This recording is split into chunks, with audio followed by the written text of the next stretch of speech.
après la libération, pour une erreur dans la procédure, de détention provisoire d'un des suspects du double assassinat de Leslie et Kevin, les parents de la jeune fille ont écrit au ministre de la Justice. Ils dénoncent le traitement judiciaire de l'affaire. Poëred Bodion. Écoutez cet article. Meurtre de Leslie et Kevin, nous sommes extrêmement blessés. La lettre envoyée par les parents de Leslie au procureur 002.00. Le père et la belle-mère de Leslie Wurlb, assassinée à la fin de l'année 2022 avec son compagnon Kevin Trompa, ont écrit au ministère de la Justice pour dire à quel point ils se sentaient blessés et offusqués du manque de respect et de considération des victimes et des parties civiles, par les positions prises par le procureur et le juge d'instruction, comme le révèle le Parisien. Cette lettre fait notamment suite à la libération d'un des suspects du double assassinat dans l'attente de son procès, pour 2 erreurs de procédure. Pour rappel, le couple et leur chien Onyx avaient disparu dans les Deux-Sèvres en novembre 2022, et leur corps avait été retrouvé en Charente en mars 2023.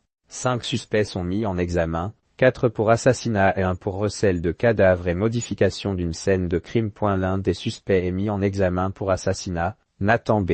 a été libéré de détention provisoire mardi 18 mars 2025. Cette libération intervient à la suite d'erreurs dans la procédure. Son avocate n'a, en effet, pas été informée d'une convocation devant le juge des libertés et de la détention en février dernier, qui devait permettre de décider du renouvellement ou non du mandat de dépôt du suspect. Comment expliquer cet oubli? L'adresse mail utilisée pour la convocation de l'avocate n'était plus à jour. De son côté, le juge n'aurait pas demandé au suspect s'il voulait bien que le débat sur la question ait lieu, sans son avocate. Selon France Bleu. La justice nous apparaît totalement déshumanisée, dénoncent les parents de Leslie. La lettre envoyée par les proches de Leslie est un véritable cri du cœur. Ils ont repris la chronologie des événements évoquant notamment les anomalies et demandent des actes.